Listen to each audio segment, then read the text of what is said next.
Maybe I should play the Smirnov trump card this time.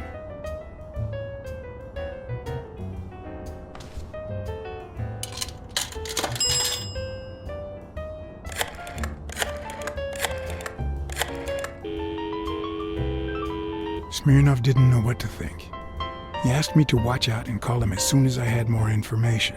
He also told me that Gil had finally talked. He denied having blocked the basement door and said the truck door opened, but he got knocked on the head as soon as he tried to get out. He then woke up when the police found him beside the basement door. Obviously, the same person who had jammed the door had carried him there.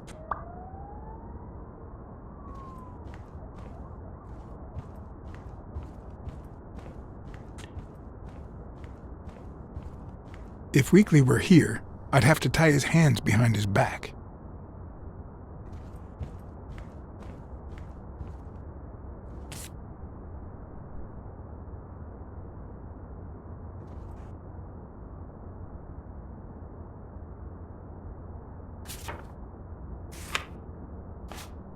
So, you had something to do with that chest expander after all.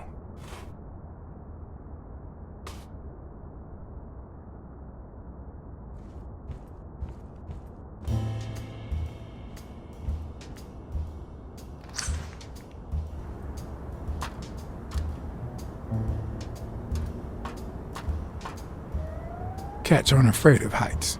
That's why I've never felt vertigo.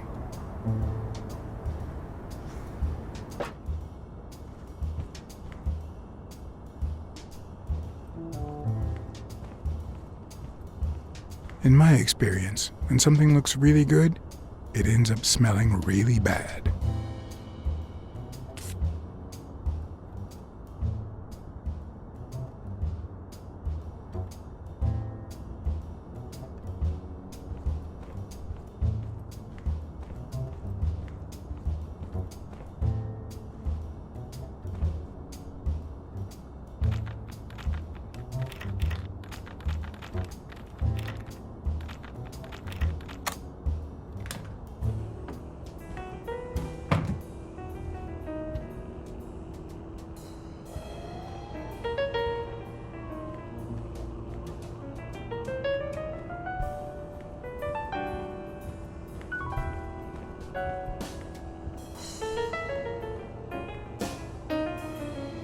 And one of the strengths, the accuracy of his throw. I earned the nickname Iron Arm. I used to throw the ball in 15 now.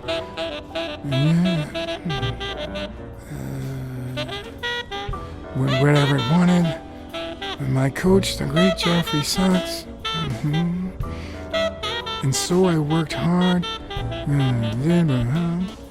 Pearl Harbor. I enlisted immediately. After losing a partner in combat, a serious injury, I asked to be relocated. I became a sniper. I know I shouldn't say this, but I was one of the best in the Army, and it was all thanks to my accuracy. No, it was all thanks to Geoffrey Sachs. I wonder how many Americans that man saved with my arm. After these words, Tim Thorpe is moved almost to tears and asks me to take a break. It's shocking to see how an athlete and soldier, a man whose aim and skill won him a Medal of Honor and the nickname Surgeon among his brothers in arms. That can't be. I mean, it could be a coincidence, but no.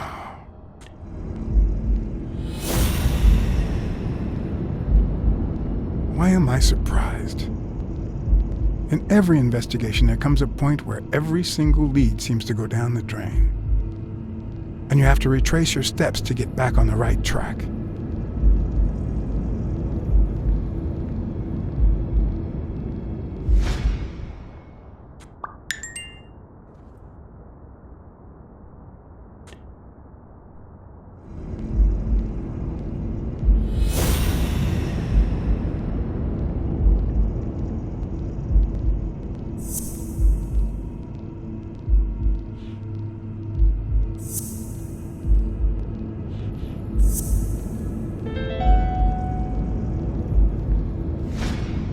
That's it. Thorpe is the man behind the whole drug operation.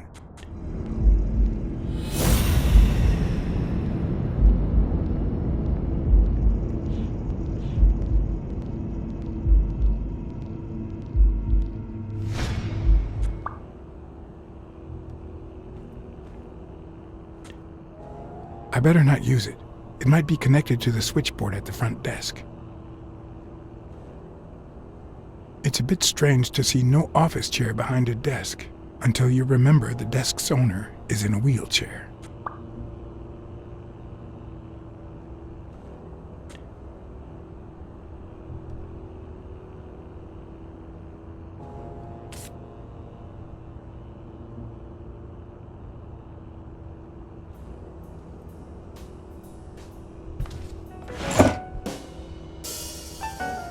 Oh, crap.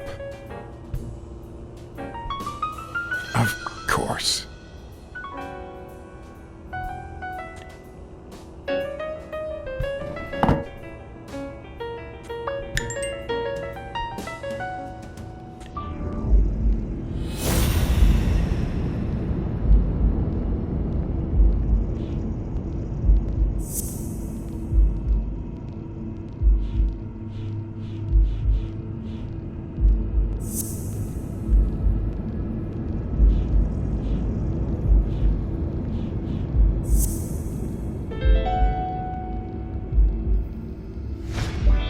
Wait, what if Groon's drugs helped Thorpe walk?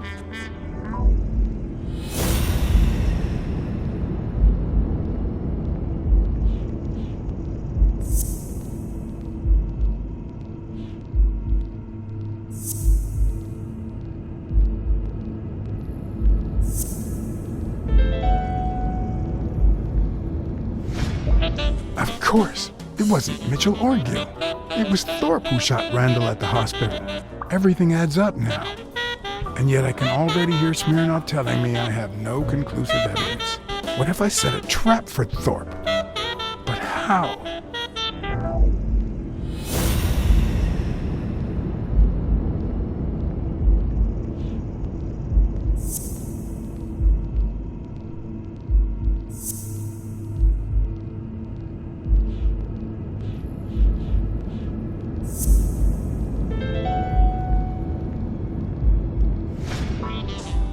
What if I place Thorpe's gun up there and corner him so that he has to stand up to get it?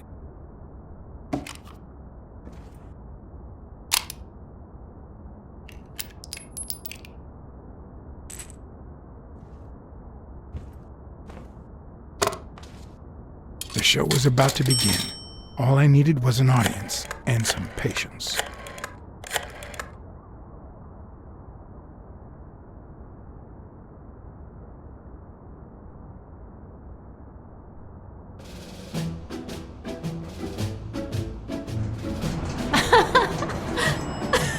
Stop it! Arr! Don't you know who you're dealing with, matey? What a silly man! Mutiny! You wants to be shark bait, do ya? Oh, Blacksad. I feel terrible for keeping you waiting. John, But you see, there was mutiny on board, so... stop! You see what I have to put up with.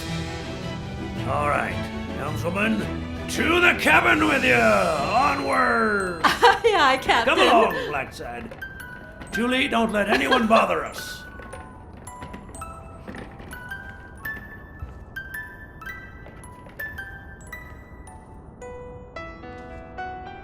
Honey, will you wait in the boardroom for me, please? But, I'll just be a minute then. I think you've already suffered enough. okay. And think about where you'd like to have dinner tonight, okay?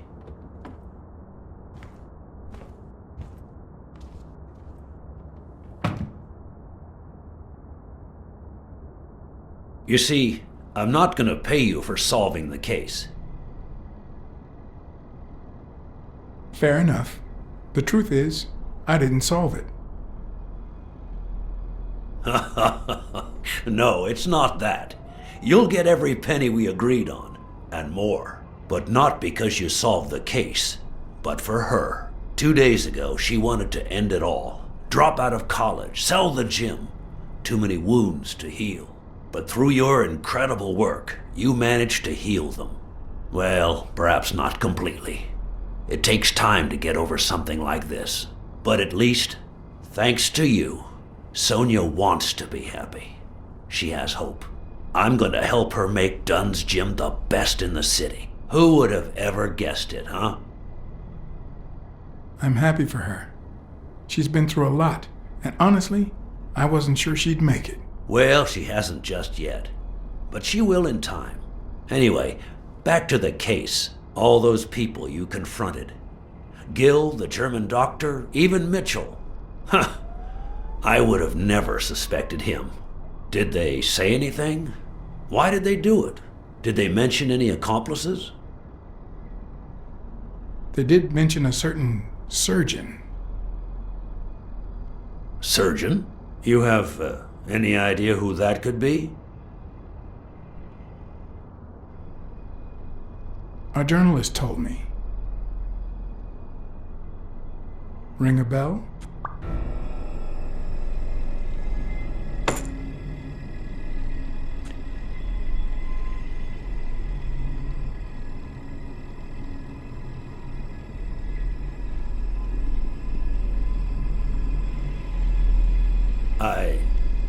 I'm sure you've got good intentions, but you're wrong. What makes you think that? I'm sure there's an explanation. I know that you are a highly skilled sniper, and I think it was you who shot Randall Lee at the hospital. Have you seen me, Blacksad? How could I possibly do that? Don't deny it. I know Mitchell gave them to you. People see a wheelchair and think, poor guy, he can't walk. But there's so much more to it than that. Some nights I can't even sleep from the pain. That doesn't explain why you didn't tell me you knew about those drugs. I hired you to solve this damn case. You think that's what a murderer would do? Only because you thought I'd blame Bobby Yale and drop the case. But as soon as I realized something wasn't right, you sent Randall Lee and Gill to give me a scare. And when all that failed, you ordered Lee to kill me. You're the type that won't open his jaws once he's got his prey, aren't you? I think I've made that clear enough by now.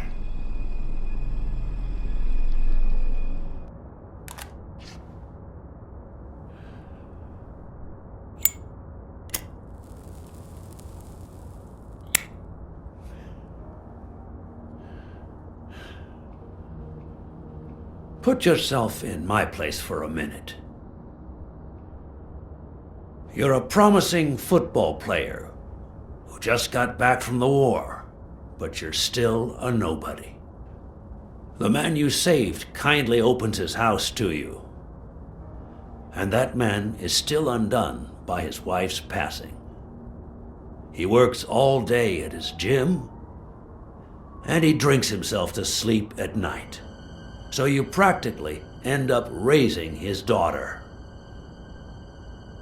You give her her very first abacus. You encourage her to further her education. You comfort her when she misses her mother and her father.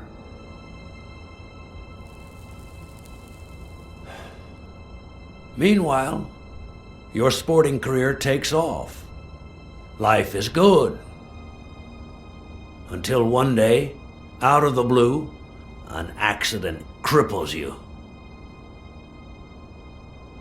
An old friend, Mitchell, tells you he knows someone who can help you. A German doctor. His drugs take some time to work, but they do wonders. You manage to walk for short bursts at a time, little by little. And those bursts keep getting longer. But the drugs aren't cheap at all. So you have to find a way to pay for them, don't you see?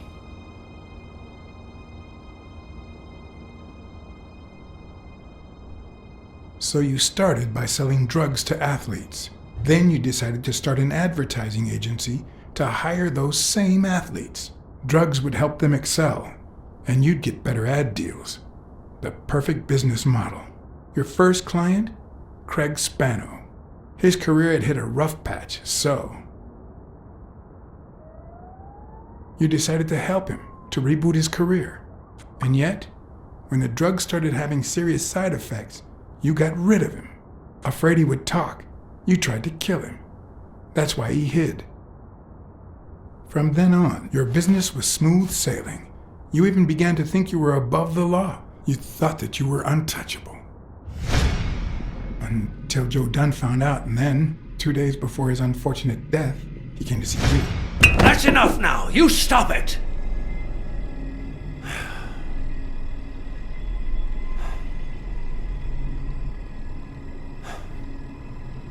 Now, I don't know if I'm above the law, but I am sure as hell not beneath it. Do you know how much power I have? The kind of people I eat with every day? I could shoot you right now, and nothing would happen to me. With that gun you keep in your drawer? I'm afraid not. I placed your pistol out of reach, just in case you happen to confirm my suspicions, Iron Arm. And now, if you'll excuse me, I have an appointment with the police.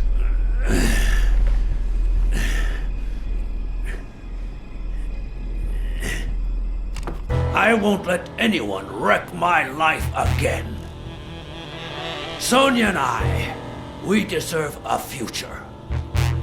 You can come in now, Smirnoff. Timothy Wilson Thorpe, drop your weapon. You're under arrest. You have the right to remain silent. Anything you say can and will be used against you in a court of law. You have the right to an attorney. If you cannot afford one, the state will provide one for you. Mr. Thorpe.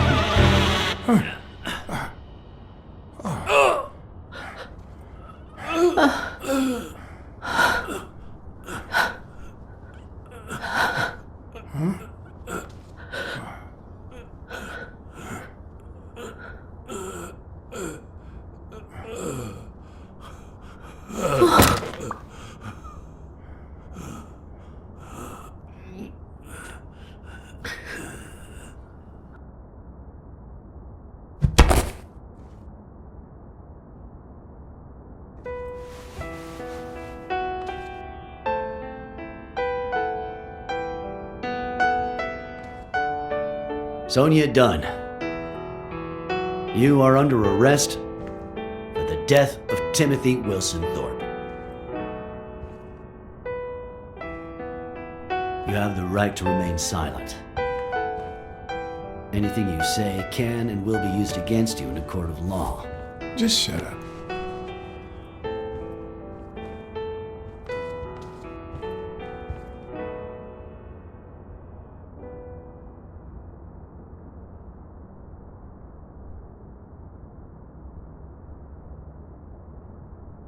Just give her a minute, for Christ's sake. Can't you see she's still in shock? She'll need a minute to wrap her head around what just happened. And then I'll help you fulfill your duty, Chief. For once, we'll do the right thing. You have the right to an attorney. If you cannot afford one, the state will provide one for you. Do you understand these rights as I have just read them to you? With these rights in mind, do you wish to speak to me? Watch your step.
After everything that had happened, the last thing I was interested in was the fight.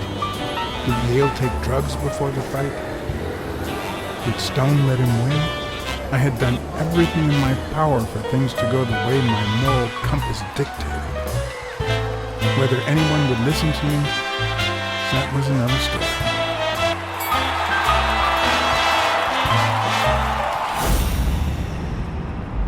Because no matter what they tell us, our actions don't always determine our future. My moral compass. As if I even knew what that means.